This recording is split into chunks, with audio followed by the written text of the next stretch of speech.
जय हिंद। इस वीडियो में हम आज 5 अगस्त 2024 को वीकली टेस्ट में आने वाले क्लास 6 विज्ञान के क्वेश्चंस करने वाले हैं। तो वीडियो को पूरा देखिए, हर एक प्रश्न को देखिए और उसका आंसर्स को नोट कर लीजिए, ठीक है। यदि आप वीडियो को पूरा देखते हो तो आपका आज 40 में से 40 आएगा। ओरिजिनल क्वेश्चंस यहाँ पे बताया जा रहा है। तो चलिए बच्चा स्टार्ट करते हैं। यहाँ पे 15 प्रश्न कुल हैं, 10 ऑब्जेक्टिव और 5 सब्जेक्टिव क्वेश्चंस। पहला प्रश्न पूछा गया है, इनमें से कौन सजीव है। देखिए, सजीव की परिभाषा पूछे तो जिसमें वृद्धि होती है, जिसमें वृद्धि होती है, या फिर जैसे बोल सकते हो साधारण से शब्द में, सिंपल भाषा में, जिसमें जान होता है। कुर्सी में जान नहीं होता है, मेज में जान नहीं होता है, पत्थर में जान नहीं होता है। सही उत्तर घाव होगा, गिलहरी। गिलहरी सजीव है, बाकी सभी निर्जीव हैं। अगला प्रश्न है, इनमें से कौन सजीव के विशिष्ट लक्षण हैं। सजीव का लक्षण क्या क्या होता है। सजीव सांस लेता है, बिल्कुल सही, सांस श्वसन होता है। उत्सर्जन, बिल्कुल, जो भी हानिकारक पदार्थ हमारे शरीर में बनते हैं उसे निष्कासन के लिए उत्सर्जन जरूरी है, तो उत्सर्जन भी होता है।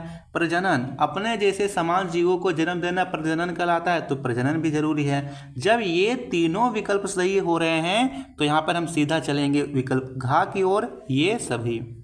क्लियर है। चलिए तीसरा प्रश्न है, इनमें से कौन सजीव अंडे देते हैं। अंडा कौन देता है। विकल्प दे रखा है, मनुष्य, गाय, मुर्गी या इनमें से कोई नहीं। तो देखिए बच्चा, अंडा देने के लिए एक ट्रिक आप यहाँ पे याद रखिए, जिसका कान बाहर से दिखाई देता है वो देता है बच्चा, और जिसका कान बाहर से दिखाई नहीं देता है वो देता है अंडा।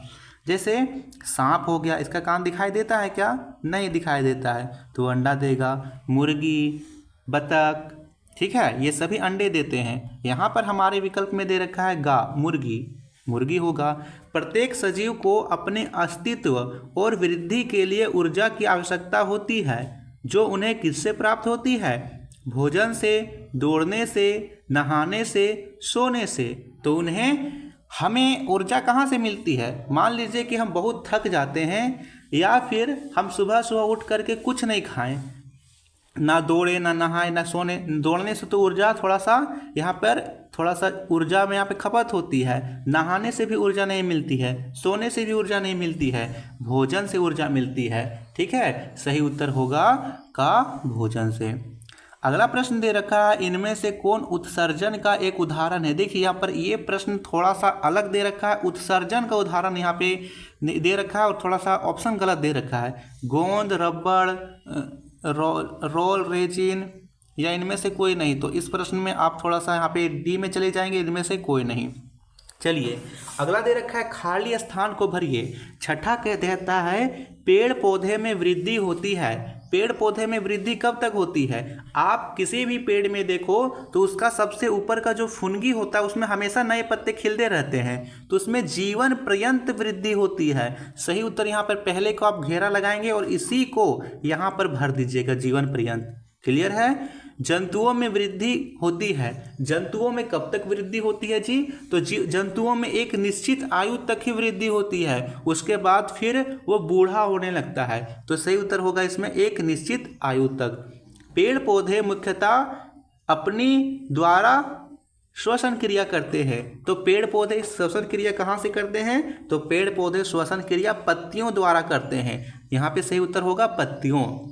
क्लियर है। अगला दे रखा है, पेड़ पौधे प्रकाश संश्लेषण में कौन सी मुक्त करते हैं, जो जीव जंतुओं के श्वसन के लिए आवश्यक है। तो वो ऑक्सीजन मुक्त करते हैं, क्योंकि हम अपना सांस लेते हैं तो कौन सा गैस सांस लेते हैं, ऑक्सीजन लेते हैं। अगला दे रखा है यहाँ पर, जीव जंतु अपने श्वसन द्वारा क्रिया करते हैं। तो जीव जंतु अपने किसके द्वारा श्वसन क्रिया करते हैं, यहाँ पे सही उत्तर होगा नाक। नाक के द्वारा श्वसन क्रिया करते हैं, ठीक। हम नाक से सांस लेते हैं, तो सही उत्तर होगा नाक। ये था 10 ऑब्जेक्टिव। चलिए 20 नंबर आपके यहीं से बन गए। अब हम चलते हैं 20 नंबर अगले सब्जेक्टिव की ओर। बच्चा आपको वीडियो पसंद आ रही तो वीडियो को लाइक जरूर कीजिएगा और सब्सक्राइब तो कर ही दीजिएगा। खंड खा लघु उत्तर ये प्रश्न कहता है, सजीवों में संवेदनशीलता किसे कहा गया है। तो यहां पर देखिए, संवेदनशीलता लिखेंगे एक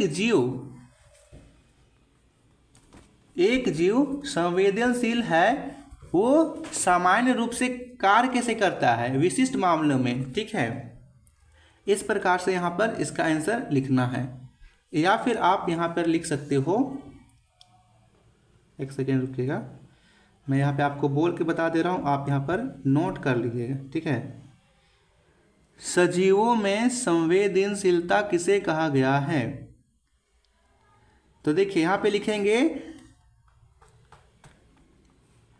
संवेदनशीलता का मतलब होता है अनुभूति की क्षमता, संवेदी उत्तेजनाओं के प्रति संवेदनशीलता या संवेदनशीलता, ठीक है। अब चलिए अगला प्रश्न दिया गया है, सजीवों में उत्सर्जन से आप क्या समझते हैं?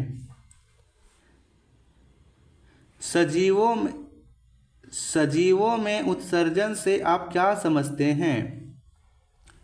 तो उत्सर्जन का मतलब क्या होता है? जो भी हमारे शरीर में विषैले पदार्थ है उसे शरीर से बाहर निकालना ही उत्सर्जन कहलाता है। तो यहाँ पर हम सीधा लिखेंगे मनुष्य के शरीर में भोजन के ऊर्जा के पर्याप्ति के पर्यंत जो भी हानिकारक तत्वों को शरीर से बाहर निकालना उत्सर्जन कहलाता है।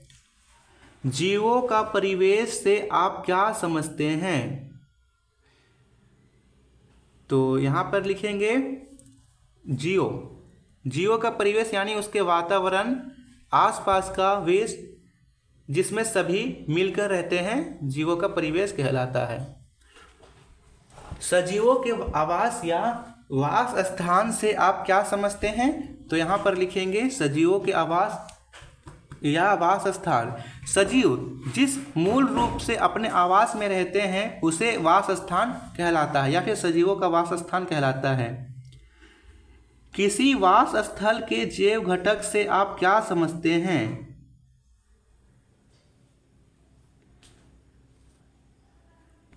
इस प्रश्न को आप एक बार बुक में देख लीजिएगा, ये सारे सब्जेक्टिव प्रश्न हैं, अभी आपके पास पर्याप्त समय है, आप इसे एक बार देख लीजिएगा। और जैसे ही वीकली टेस्ट आपका समाप्त होता है इन सारे प्रश्नों का उत्तर यहाँ पर मैं लिख करके करवा दूंगा आंसर्स की में, ठीक है। तो ये था आज के वीकली टेस्ट में आने वाला विज्ञान का क्वेश्चन। धन्यवाद।